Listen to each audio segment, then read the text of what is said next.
And welcome into this edition of NFL Daily, Hump Day edition, we shall say. Cam Rogers, Harris Rubenstein. What is going on, Cam? It's going to be a fantastic show. And we are doing some MVP power rankings, power ranking the hits of the 2000s. We did that this morning. Unfortunately. I mean, we were just talking about before the show that we missed a bunch. But I think my top five was superior. We'll put that on Twitter. But, of course, we are presented by Mizzen and Main. You just saw their commercial. Hey, who says you can't be comfortable at the office, ladies and gentlemen? Mizzen and Main makes fantastic dress shirts with performance fabric. It makes it feel like you're going to the gym, but hey, you're actually at the office making it happen, making that grind go down, making money for your company, what have you. They're great for, of course, the executive nature of things, but also parties, very versatile product. I know our co-host Tom Downey constantly brings it out when he goes clubbing because Tom Downey is a hardcore clubber. However, I do feel very uncomfortable not wearing my Mizzen and Main shirt. You notice the difference right now. Yeah, I do. I was like going through, and I was just reminded that I'm not very comfortable right now. There you see it. The website is www.comfortable.af because they are comfortable as F. That is not a typo. That is the address. So go on, check out the shirts. They're really fantastic quality. We love wearing them. Yeah, I'm 100%. I try to wear them whenever I can. It's currently at the dry cleaners, but we're doing good.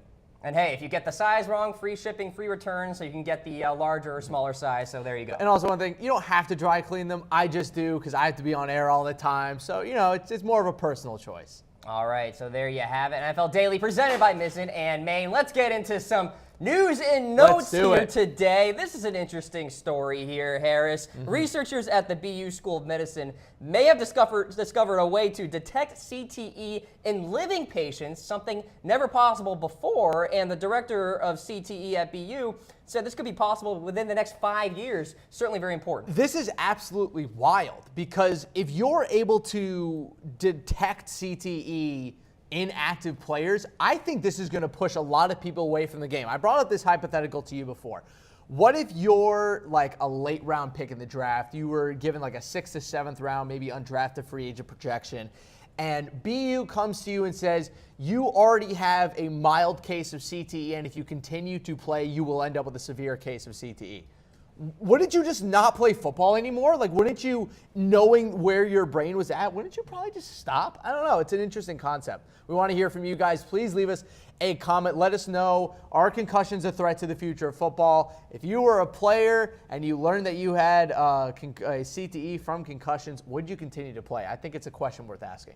And obviously, this is a storyline that will continue to develop as technology gets better. By the way, as you see in our rundown, we will have Nate Boyer, Army veteran and former Seahawk, and he's on quite a media tour right now, so we look forward to chatting with him in, about 6 minutes or so. And there's a little information about him, of course, most notably a good friend with Colin Kaepernick and having the discussion with him in terms of kneeling during the national anthem, finding that happy medium, if you will. So we'll pick his brain a little bit about what's going on in the NFL. Let's go to news and note number 2, though. Speaking of protests, locker room tension for the Steelers. So sources tell ESPN, Harris, that the tension was palpable in the Steelers locker room on Sunday after the team voted to stay inside during the national anthem. Clearly, some players had resentment towards this, and we'll see how things change for Pittsburgh this week versus Baltimore. I got to say something about this.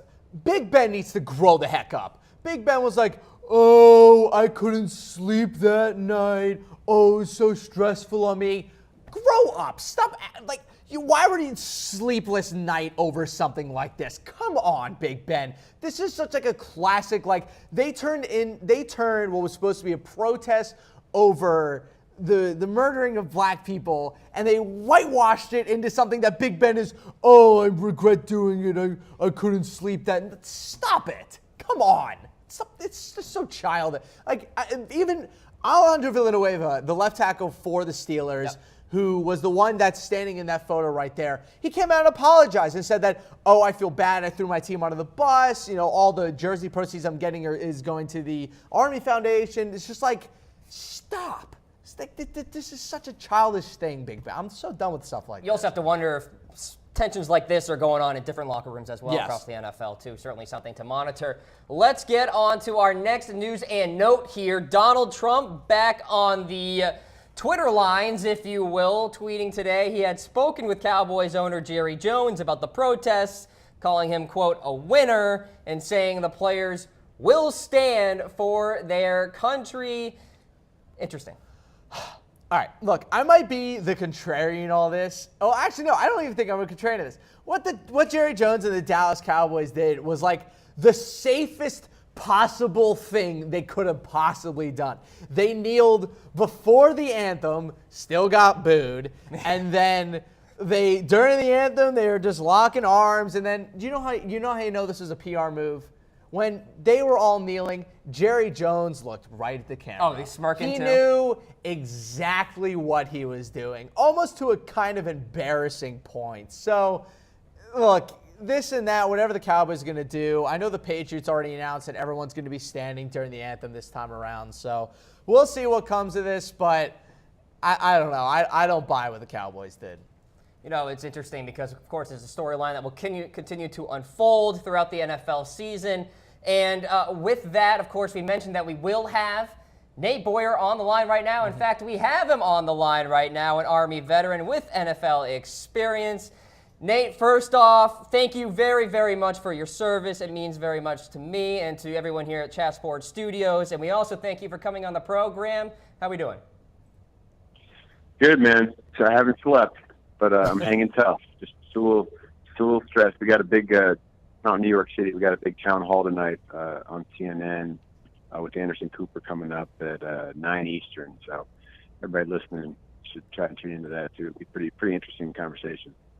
Yeah, absolutely. I mean, you're on quite the media tour right now, if you will. I mean, Good Morning America, Piers Morgan. Now you're going to be on CNN tonight on the town hall. What do you expect out of that experience tonight?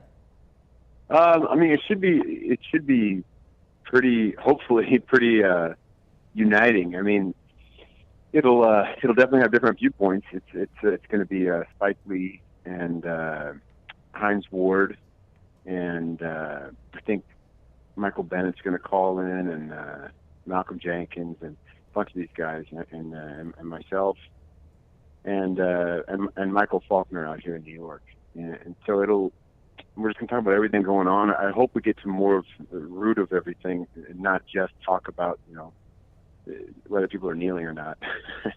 So we can try to kind of collectively bring this country back together a little bit, man. Everyone's so damn divided right now. It's pretty frustrating. It's actually unbelievable, Nate. And, I will argue that there are a lot of layers to this. I mean, it's getting more complex as we go throughout this process here. What do you think about what happened in Week 3 across the NFL? Do you think it was more symbolic of players trying to get back at Donald Trump and what he did during his rally, calling the players SOBs? Do you think it was more so pushing for progress with inequality? Do you think the message is kind of getting buried here with all of these side fights that are going on? There's a lot of layers, as they said. Sure. What's your impression? Yeah, the message is definitely getting lost. I mean, the numbers and the teams staying in the locker rooms and doing stuff, that was all, so much of that was a direct result of the remarks, from the president. And it is what it is. It's not like we weren't already divided before he was even elected. We've had issues for quite a while here. So everybody that's trying to say it's all President Trump's fault, that's just ridiculous too, because it's not. We just have a problem in our country with there's a lot of entitlement from various groups, and everybody's so concerned with just being right and proving their point instead of actually trying to listen to the other side and work towards something together. Move forward with some listening and a little bit of giving. And initially, when I met with Colin, I mean, he did a little bit of that. He was he's very open-minded to hear my side of things, and he was willing to go from sitting to a knee, and kind of give a little bit there, which we need to get back to that and have more of that now, in my opinion, because it was crazy to see, Alejandro Villanueva out there by himself, standing with his hand on his heart, almost like he was protesting, and he's just standing there for the anthem, and it was like a protest to the protest or something. It's crazy because that guy, I've heard nothing but good things about the guy. I've never had the pleasure of meeting him, but both from people in the military and people that play football with him. So it's it's wild right now. But hopefully, what we do well as a country is we come together in times of crisis, and we figure it out. Whether it's hurricanes or 9/11 or whatever. So I'm hoping through this, we haven't had catastrophic loss of life from the stuff going on the football field. So that's a good thing. But now let's start to unite this country and use this as a sort of an instigation, to get that all going. Absolutely. I'm sure the CNN... Catalyst is a better word. Instigation. There you go. Yeah, absolutely. And I'm sure the CNN town hall tonight, Nate, will be very telling and hopefully bring some clarity. And I feel like we're at a point, Nate, where we need to think to ourselves, okay, where do we go from here? Okay, so we saw what occurred in Week 3 of the NFL and also on Monday night with the Dallas Cowboys and what their demonstration looked like. And now we have to start thinking about solutions. We have to think about a process here to kind of get a dialogue close-knit and finding a solution. And what I proposed on one of my shows here on Chat Sports was, why can't President Trump get 5 players who are kneeling, 5 players who are neutral on the matter, and 5 players who are dissenters of the kneeling, get them all together, create a dialogue, and this is like a private conference meeting type of setting, come out, have like a joint press conference and discuss progress. Do you think that's the best route to do right now, is to just to get all the differentiation of opinion in one room and work it out? I mean, that's sort of happening at some level within the teams. What needs to happen is action more than just talking all the time. Like I want to see, and I've had offers from different police departments around the country, and it's like they're like, hey, I would love to have some of these players come to a ride along with us and just experience our side of it, and kind of see that, and they're willing also to go into some of these neighborhoods and especially some of the African American officers, maybe get them in more in plain clothes in these neighborhoods, maybe where the problem seems to be something that everyone feels so negative about. Just experiencing both sides of that, and then work towards bringing youth together. It's all about education, and bringing youth together with these officers, and working together from the ground level, so they don't have that fear growing up of the men and women in blue. Because they shouldn't. I mean, they're here to protect and serve, and most of them do. And then a few of the bad apples that make those bad decisions, that shouldn't ruin the image of all of them. And we can't make those generalizations against police officers. That's the same thing that the African American community is fighting against. Absolutely. And when you think of this situation here, you can't help but think of the veterans too. And I want to ask you, Nate, talking with your veterans friends in the community in regards to that, what is their stance on this matter? Are they divided kind of like America is right now in terms of kneeling and not kneeling, or is it somewhat universal? No, they're definitely divided.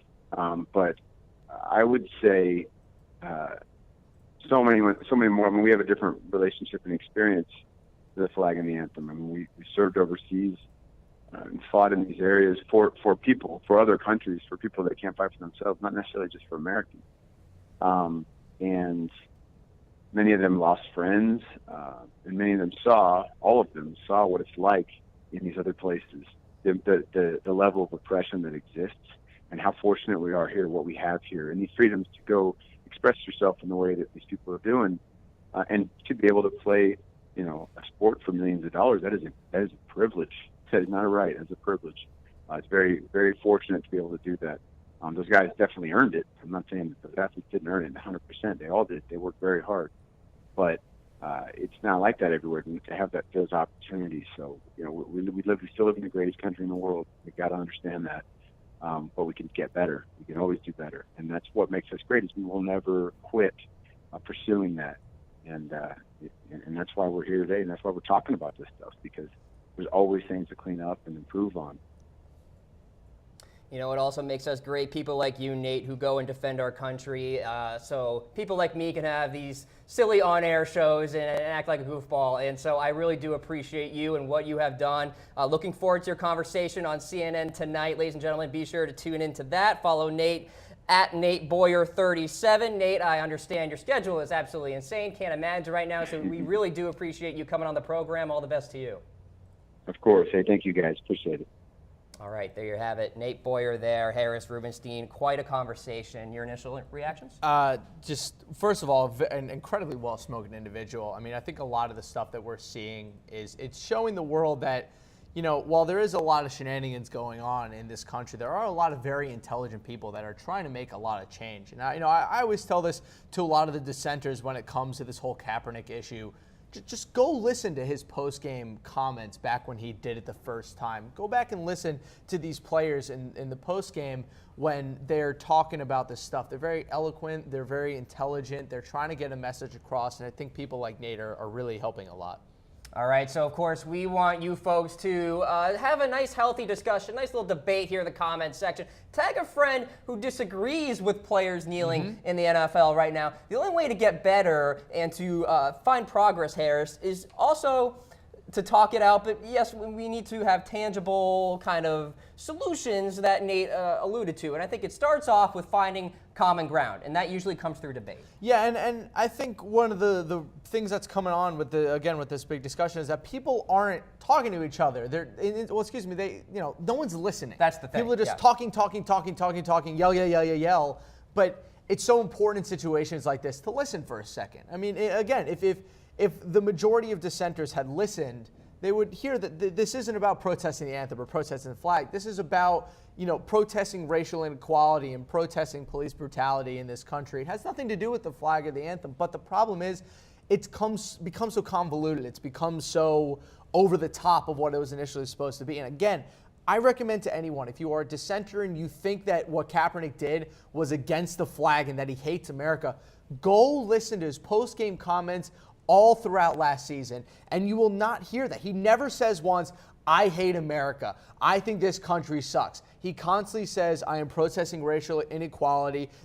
We do not have the same rights in this country as other people, and there needs to be change. He uses the word change more than any other single word throughout all of his comments. I think more people need to go back and actually listen to what he said and not just think, oh, blah, blah, blah, blah, blah, he hates America. That's not the truth. And a lot of times debate can kind of have a negative connotation, yes. Harris. But we want listening, of course, and we want thoughtful, cogent arguments in these comment sections, especially on topics such as this. And I think it'll be a big step forward if we can just give each other a chance. And I think one more thing about this, we have a lot of the dissenters saying, if you're going to protest, don't do it during the anthem. Yeah, we have Brody's comment do it here. during another time like Brody Moore in here. And I ask these people a lot on Twitter and on various social medias, there isn't a correct way to protest. Right. There's never been a correct way to protest. Protesting is disruptive. Go listen to what Dale Henson said, one of the most famous sportscasters of all time, guy from Dallas here. He said that, what if, like, for instance, the MLK protests, they didn't have to protest on those steps. The sit-ins back in the 60s, they shouldn't have gone to that restaurant. With this Kaepernick protest, he shouldn't have kneeled during the anthem. But guess what? It has so far started one of the greatest national conversations on racial inequality in this country that we have seen in over 30, 40 years. This is unheralded, the conversation that we're having. I've never seen anything like this in my lifetime, and I don't know if we're going to see anything like it in the future. This is a protest. No protest has ever happened for a reason. Protests just happen because they're needed. And protests are indeed the fabric of this country. Correct. We were founded off of one big fat protest. And your hatred of the protest is also your right. You don't have to like the protest. That's fine. But what are we asking? We're asking for you to give it a chance, right? Just to understand the other side. Instead of yelling, listen for a second, and if you still don't like it afterwards, then you can move on. But I'm just asking, go listen to some post-game comments and see if it alters your opinion a little bit. All right, there you have it. Many thanks again to Nate Boyer for coming on the program. We are, of course, presented by Mizzen in Maine. Head on to www.comfortable.af, and we're talking about performance fabric dress shirts, ladies and gentlemen. It'll make you feel like you're going to the gym, but you're not. You're going to your job on Monday morning, It's wild. Looking great and feeling great. So really fantastic dress shirts with great quality, no ironing, no dry cleaning. No. So for the lazy people like us, that's awesome. It's great for me. I actually don't own an ironing board. I actually just got a washing machine today. So it's super helpful for me. I can just go home, I just hang it up, and it's done. Hang it up, done. Maybe it gets a little smelly, you throw a little soap around it, you hang it up in the shower, done. You don't You're have an to mess efficient with guy. it. Yeah, I'm a very efficient guy. I do not own an ironing board. I don't have one.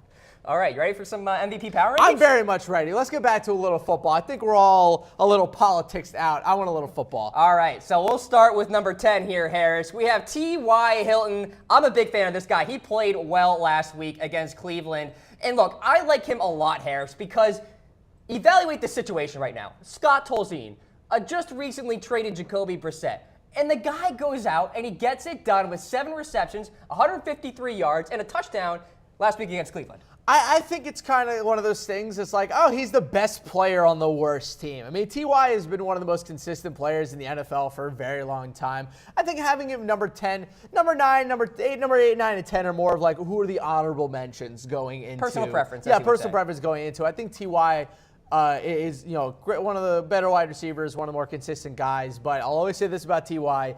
He will always be better when Andrew Luck is around. And we have no idea what Andrew Luck is going to be like when he comes back. But I think T.Y., I think he deserves to be on this list, at least for this week. And you know he wants to be fed if you see that quote there. Give Superman his cape and let him work. I will say, though, I'm very disappointed. During his touchdown, he did not do the T.Y. thing. He did a little Millie rock, which, you can Millie all over the place, but the T.Y. dance was iconic. Bring it back, T.Y. All right, let's move on here to number 9. Yeah. Fellow Maryland Terrapin, Stephon Diggs. You like him a lot here. I love Stephon Diggs. I think Stephon Diggs is single-handedly the most underrated wide receiver in football. If you look at his numbers last year when he was actually getting targeted a good amount and he was actually healthy on the field, he was statistically one of the best wide receivers in all of football. He's an outstanding route runner. He has great hands. His route tree is full. If you also look at him from an X's and O's standpoint, he can play anywhere on the receiver position. He can play the X, he can play the Y and the Z. He can play the slot on the inside. He can also play on the outside. He can match up against any corner and beat them with his speed and his route running. He reminds me of a shorter Larry Fitzgerald. Obviously, that's a bold statement comparing him to what will be a first ballot Hall of Famer. But I think when you're looking at a guy like Stephon Diggs, he is a perfect modern-day wide receiver in the same vein as the Antonio Browns, the Odell Beckhams of the world. By the way, made Case Keenum look like Joe Montana in that game previously. 8 for 173 and 2 touchdowns. I don't care who you're playing against. This is who he is. He's an incredibly talented receiver. And also, I'll say this. His senior year in Maryland, he was not this good. What I love to see out of NFL players is abject improvement. And every single time I see him on the football field, all I see is the improvements that he's made since becoming a pro. I think he's going to continue to get better, and I can't wait to see where he gets. And of course, ladies and gentlemen, we want you weighing in on the players that perhaps we're missing here as we go through this list. Stephon Diggs at number 9. Let's move on here to number 8, and it's a guy who, year in and year out, really does perform well. Yep. And look, there's a lot of times major pressure on this guy because the defense is not very good. Awful. And he's going to have to throw like 45 to 50 times. Drew Brees. Drew Brees. And here's the great thing about Drew Brees. First ballot Hall of Famer, no matter how many ways you want to switch it. One of the most consistent statistical quarterbacks in NFL history. The dude can still make every throw. People are questioning his deep ball and this and that. But look, this is Drew Brees that we're talking about here. This isn't some random scrub you pull off the street. It's Drew Brees. 6 touchdowns this year to no interceptions. He's been the Saints for years. They're going to have to blow it up real soon. I don't know what they're going to do with Drew Brees, but this is Drew Brees we're talking about here. This is a guy who, for his entire career since he got to the Saints, and probably for the next couple of years, has always been incredible. I think that we're going to see Drew Brees slowly climb this list. He's going to be one of the best statistical QBs in the NFL this year. By the way, Willie Snead coming back for him, so big stock time, only big going time. higher. Yeah, and if you're looking at a couple fantasy options, I think Willie Snead is obviously a pretty easy pickup. I'd say Ted Ginn Jr., when Willie Snead gets back, is probably a droppable candidate at this point, since he'll drop to maybe the 3rd or even 4th, maybe even 5th target on the team. So Drew Brees likes to spread the ball around, but I don't think there's enough mouths to feed. All right, let's move on here to number 7. It's a running back I absolutely love. He is the complete running back. Proved me right last week. I mean, he just rolled over the 49ers' Todd Gurley. I love seeing Todd Gurley do this because I thought his career was over when he went through that knee injury at Georgia. But turns out that when you're one of the best running back prospects to come out of high school and to come out of college in years and you can stay on the field, you're going to get a lot of work. See, the issue is I'm going to throw a name out there that people kind of forget. Do you know the name Keith Marshall? No. Keith Marshall is a running back for Georgia, 5-star running back. He was supposed to be one of the best running backs in the NFL. He got hurt consistently. Todd Gurley is what Keith Marshall would have been. He's so good. I think that one of the issues that you're going to see with Todd Gurley over time. I question his stamina through a full season. So he's doing great for the first couple of weeks. He's a really difficult schedule coming up the next couple of games. But I think what we saw against Gurley in San Francisco is what he's capable of. Well, you know my feelings on this weigh-in. Does a non-QB have a chance to win the MVP this year? I would say absolutely yes. Todd Gurley can make it happen. Unfortunately, unless it's Kareem Hunt, I'm gonna throw a big solid 0. There's a squat chance for him to be able to win the MVP this year. I think if anyone's gonna do it, it might be a wide receiver. We have a comment here from Todd Forkel, who says that Antonio Brown will be the first wide receiver to win MVP this season. Facts. Can't argue against it. Who knows? I mean, it's Antonio Brown. He's the best wide receiver in football. If any wide receiver has a chance, it's going to be Antonio Brown. We got Greg, who's on board with Stephon. I'm a big again. Stephon Diggs. You know, you're Maryland Terrapin. I'm born in raised in Maryland. I love Stephon Diggs. I remember Stephon Diggs playing in Maryland. He was so good. So electric. Had injury problems. Dropped to the 3rd round. Shenanigans. I'm all for Greg. Me and Greg almost are on the same page here. Brody is on the DeMarcus Lawrence MVP train. All right. No. All right. This is where I get to comment on. Do you know who the greatest player in the NFL is? The contract year player. Yes. Contract year player is the king of the NFL. DeMarcus Lawrence is this year's contract player. You know who it was last year? It was Chandler Jones. Chandler Jones set a career high for sacks last year. Got paid a ridiculous amount of money from the Arizona Cardinals. DeMarcus Lawrence is about to get paid just as much. Contract year players rule the NFL. I love it. Okay, so as you would say, we see some truth right here from Richard No, Allen Harris. Joe Rich! Flacco for MVP. What are you doing? The gunslinger. I love it. Blah, we'll have him on a very different list in a little bit. Stay tuned. Joe Flacco has actually been my quarterback. Joe Flacco, fun fact, has actually been one of the worst players in the NFL this year. But This set's going to get very tense, folks. Stay tuned. All right, of course, we have more names to get through here. We just mentioned one of them that's coming up here, Antonio Brown. There he is, Antonio Brown. You can take your Odell Beckham Jr.'s, you can take your Julio Jones and your Mike Evans. I'll take Antonio Brown any day of the week. The most versatile receiver in the NFL. He can run every single possible route that you will ever have him run. He can catch anything. He is the best catch radius in the NFL. He's the most consistent wide receiver. He's caught at least 100 passes the past almost 5 seasons. People say like, oh, Odell Beckham Jr. is more athletic. Please, Antonio Brown has been Odell Beckham Jr. for 5 years. Don't give me this Odell Beckham Jr. stuff. Antonio Brown is the best wide receiver in football. Is he the closest thing to a perfect wide receiver right now? Yes, he 100% is. He has speed, he has strength, he has route running, he has incredible hands. He is everything you could ever want out of an NFL wide receiver and more. I think that Antonio Brown is on his way to Canton. I think he's one of the best wide receivers that we've had in the NFL in decades. By the way, interesting little nugget there. Ben Roethlisberger saying publicly that perhaps he may be forcing the ball too much to Brown right now.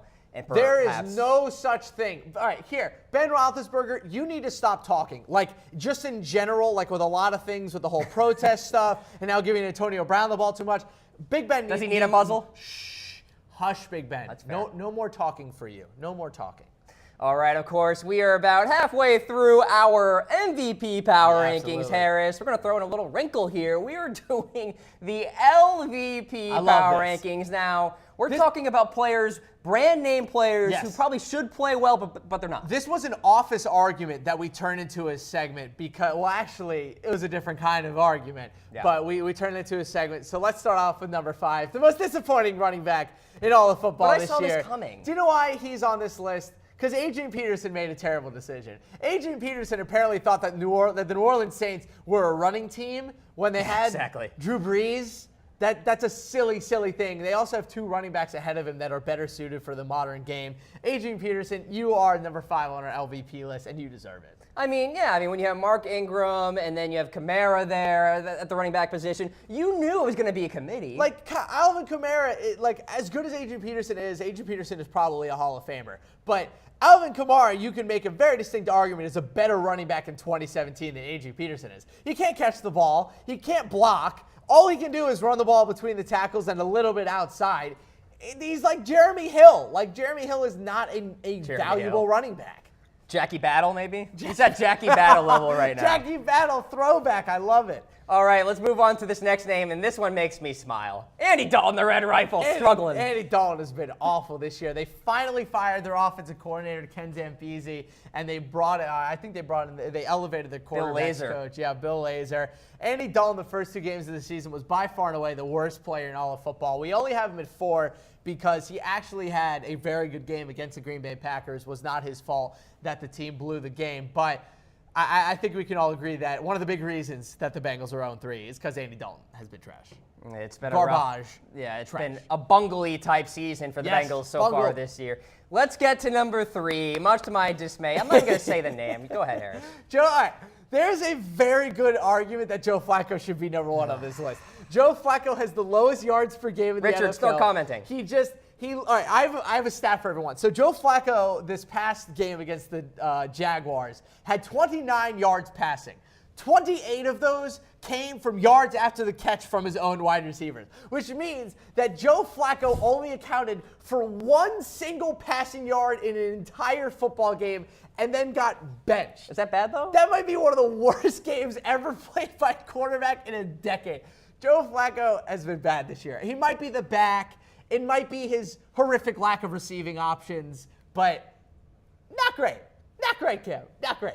Ladies and gentlemen, by the way, we are power ranking the least valuable players right now, so don't be confused by the LVP. So we have AP, Andy Dalton, Joe Flacco. I will say this about Joe. I mean, he had been dealing with a back injury in the preseason and really didn't get a lot of preseason reps in. Joe Flacco is my quarterback, Harris. I love him. You know, he's a good guy, good family values, but he definitely needs to play better. As a man from Baltimore, I have met the Flacco family. Lovely wife, lovely kids. I'm trying to go out on a positive note here. He's a very nice guy, but I'll say Give me this that. much. I don't know how much Joe Flacco has left in the tank. Okay. I don't know. We'll see. Here's number 2, Eli. Speaking of not having anything left in the tank. And we're saying the whole Giants here, Harris. It should really be Eli Manning / Giants offensive line, but this is so pathetic. This offense is so unbelievably bad. They went into the offseason, right? They had one job. The Giants had one job. The defense was already one of the 5 best in football. They had one job, Cam. Fix the offensive line. Couldn't do it. Do you know what they didn't do? They didn't fix the offensive line. Eric Flowers is still their starting left tackle. They added 0 off. John Jerry is still a starting guard for the New York Giants. John Jerry might be the worst guard in football. Getting steamrolled. And not mention, he was also the worst guard in football last year. So they didn't improve at all, and now they're paying for it. They deserve to be 0-3. This is a bad team. No run game, a statuesque quarterback, and an awful offensive line and pass protection. Disaster. Not to mention, Eli Manning himself can just not make the same throws that he used to. So, not great. Eli Manning, it's time to retire. You are not a Hall of Famer, but that's just me. All right, folks, here it comes. Sorry, Panthers fans. Here is the least valuable player, Cam Newton. And you know what, Harris? I'll say it's not an indictment necessarily on his numbers, but perhaps the future with his shoulder. I am a dynasty fantasy owner of Cam Newton. I traded for Cam Newton a couple years ago. I got a lot of value off that MVP season, but that shoulder, that golden shoulder that he had, that beautiful deep ball that he used to throw, might just be gone. And it's quite a shame because I will forever miss the Cam Newton golden arm. He might not have been the best short area passer. He might not have been the best medium area passer. But boy, oh boy, did he throw a pretty deep ball. And I think that Cam Newton is gone, and it makes me very upset. All right, so Cam Newton there at number 1. So we want you folks to weigh in this reaction poll. Who is the most disappointing player so far? Give us a heart for Adrian Peterson, a wow face for Joe Flacco. Don't you dare do that. A laughing face for Eli Manning, and an angry face for Cam Newton. Who are you voting for? I think you're going Joe. I've thrown a bunch of wow faces for Joe Flacco because Joe Flacco's been so bad. Actually, here I'll help you out. I'll throw a little bit of wow face. I'll throw a couple laughy faces. Throw one more wow face. Just and diffuse the situation for me, will you? Cam Newton should also be on this list, but at the same time, all 3 of them have just been awful this year, and there are a lot of reasons why their teams are losing games. I'll tell you what, Eli Manning, I think, is in the worst situation where it just doesn't look like things are going to get better for him, especially with that offensive line. and his career is kind of towards the exit, so we'll see. The Giants never making a trade for Joe Thomas throughout his entire career was a crime. I understand that the Browns never wanted to trade Joe Thomas, this and that, blah, blah, blah. But I always felt like Joe Thomas was the perfect Giant. He would have fit right into that offensive line, been a great leader for that team. But unfortunately, they never pulled the trigger because Jerry Reese is a very overrated GM. He drafted a tight end in the first round when they need offensive line. Excuse me. They drafted a tight end that doesn't block. They drafted another receiver. Basically like the Chargers drafting Mike Williams with pick number 7. Draft better. Use your first-round picks better. Stop being fools. Well, I'll tell you what, you certainly won't be a fool if you purchase from Mizzen in Maine. That's what today's show is presented by. And hey, who says you can't be comfortable at the office, Harris? Mizzen in Maine makes comfortable performance fabric dress shirts. Oh, yeah. No ironing needed, no dry cleaning needed. You not a morning person, you just want to slip on a shirt, buy one of these Mizzen in Maine dress shirts, Harris. Very workable. That person is me. That person of hating waking up early, not ironing. I just got a washing machine today. That person is me. I'm all for the Mizzen in Maine shirts. www.comfortable.af because yes, indeed, they are comfortable as F. We do love wearing them, so thank you to Mizzen in Maine. As we move on here to recapping what we have so far in the MVP power rankings, so we're going back to positivity here, Check it out. T.Y. Hilton at number 10. T.Y. There you go. Stephon Diggs at number 9, couple of wideouts. Drew Brees at number 8. Todd Gurley, my guy, at number 7. And AB at number 6. I feel like AB is going to rise a little bit more. I feel like Antonio Brown is going to continue to rise because as of right now, Le'Veon Bell is still kind of struggling. Big Ben looks big. I think one of the more low-key things that's going on in the NFL right now that's not being talked about, I think Big Ben has showed a considerable amount of age through the first couple games of this season. He was talking about retiring earlier in the year. We'll see. I think Big Ben might be headed towards the end. Okay, so let's go through our top 5 MVP power rankings here. We'll start off with Mr. Jared Goff, quarterback for the Rams. He played very well against the San Francisco 49ers. Talk about the opposite of a sophomore slump. Dude, this Jared Goff is 3rd in the NFL in passer rating. I called it.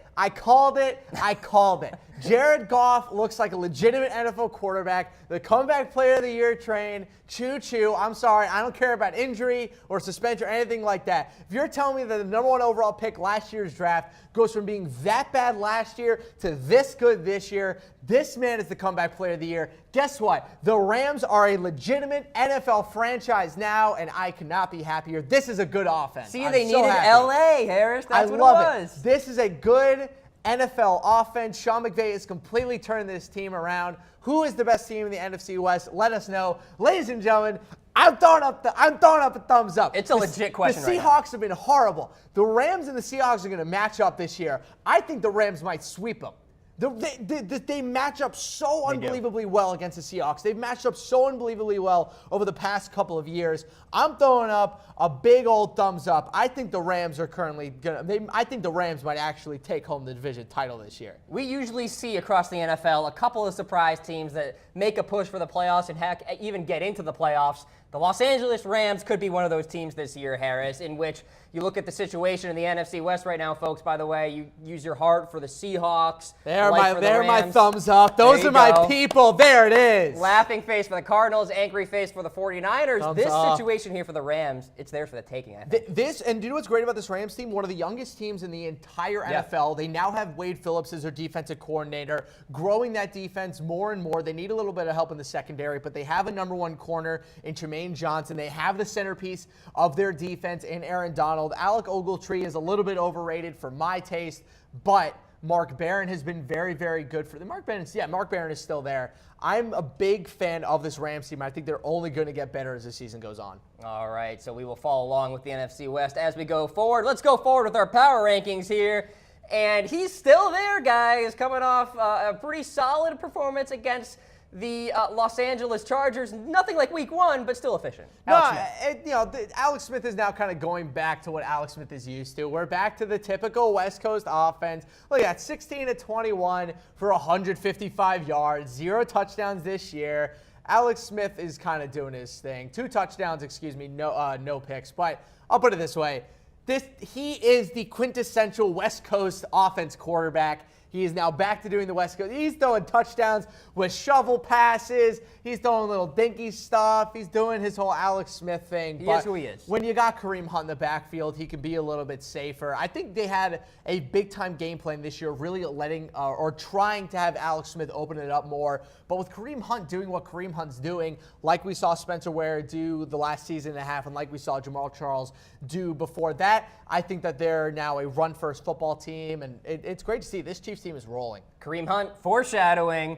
Let's move on to number 3, though. Not there yet. Aaron Rodgers, quarterback for the Packers, of course, coming off a game, Harris, where honestly he won that. I mean, the Packers did not come to play. He won the game. I mean, there are very few, I've said this to you, that there are very few quarterbacks in the NFL who can physically take any roster in football, doesn't matter who they're playing for, and bring them to the playoffs. Rodgers, there are only 3 guys. There is Tom Brady, there is Andrew Luck, and there's Aaron Rodgers. Those are the only 3 quarterbacks in the NFL that can take any roster and bring them to the playoffs. Look at the number of passes in 3 games. Exactly. And that is exactly what Aaron Rodgers is doing right now. I don't know where everyone kind of woke up and thought that this Packers team, the roster they have, is any good. It's not. This defense is bad. The receiving core is only good because Aaron Rodgers is making them good. I will say this until I stop talking about football. Devontae Adams is not a good NFL wide receiver. He is like James Jones. He is the new James Jones. The only time he's ever going to be good is when Aaron Rodgers is throwing him touchdown passes. But Aaron Rodgers showed everyone yesterday that when he wants to win a game, he's just going to win a game.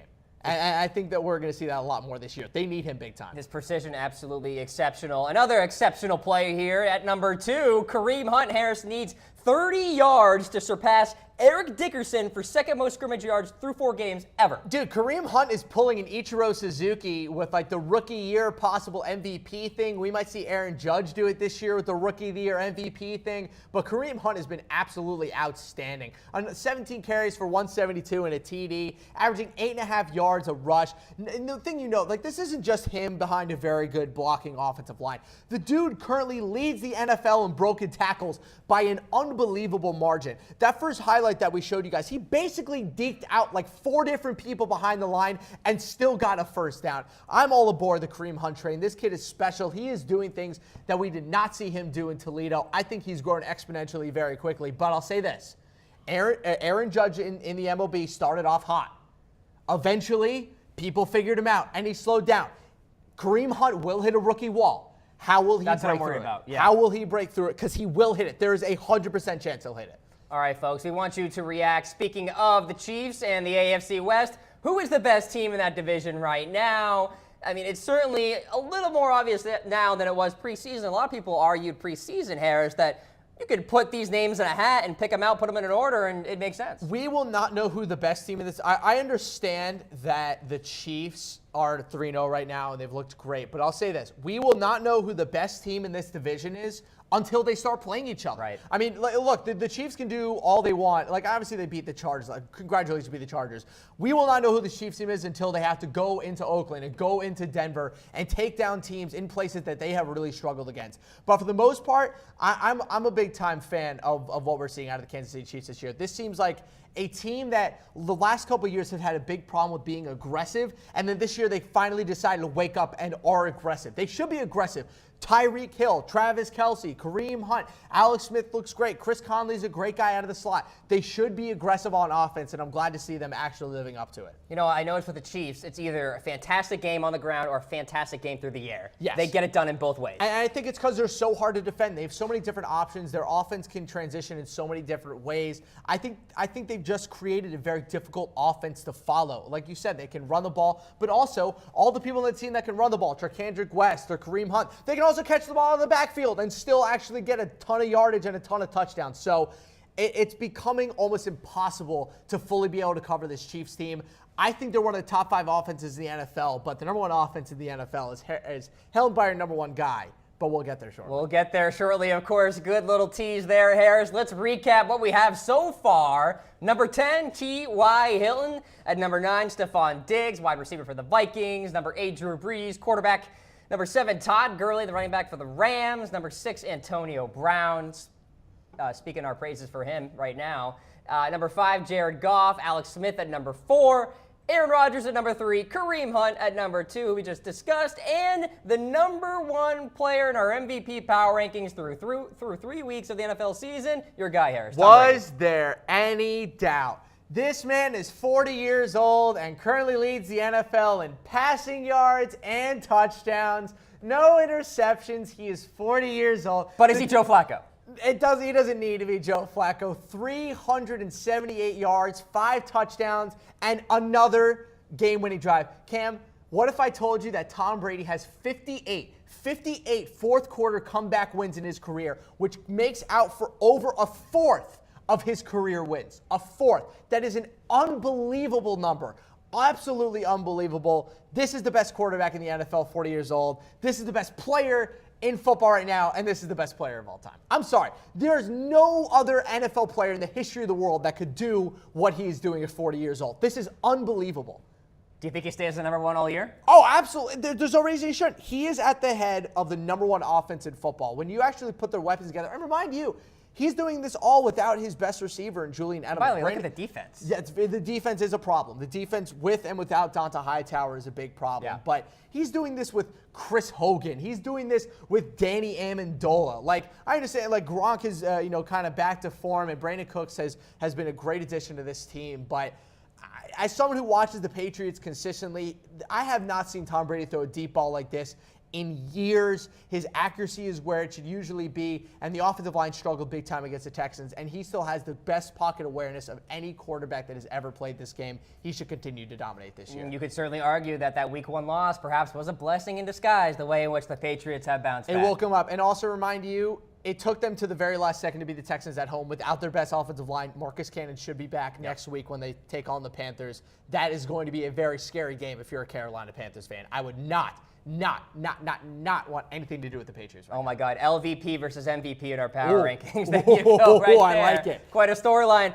Thanks again to Minson and Main. Again, we are presented by this fantastic company that makes great performance fabric dress shirts. No ironing, no dry cleaning. Head on to www.comfortable.af because they are indeed comfortable as F. Absolutely. And, I'm again, a big fan of these shirts. As someone who doesn't own a washer dryer and is not exactly what you'd call a morning bird? Is that whatever they're calling? That's not me. I love the ability to just hang up my shirts and go about my day. Absolutely.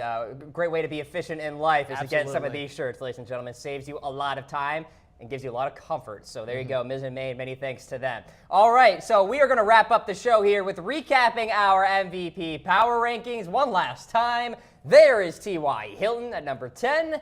Stephon Diggs at number 9, Drew Brees at number 8, my guy Todd Gurley at number 7, and Antonio Brown at number 6 for the Steelers.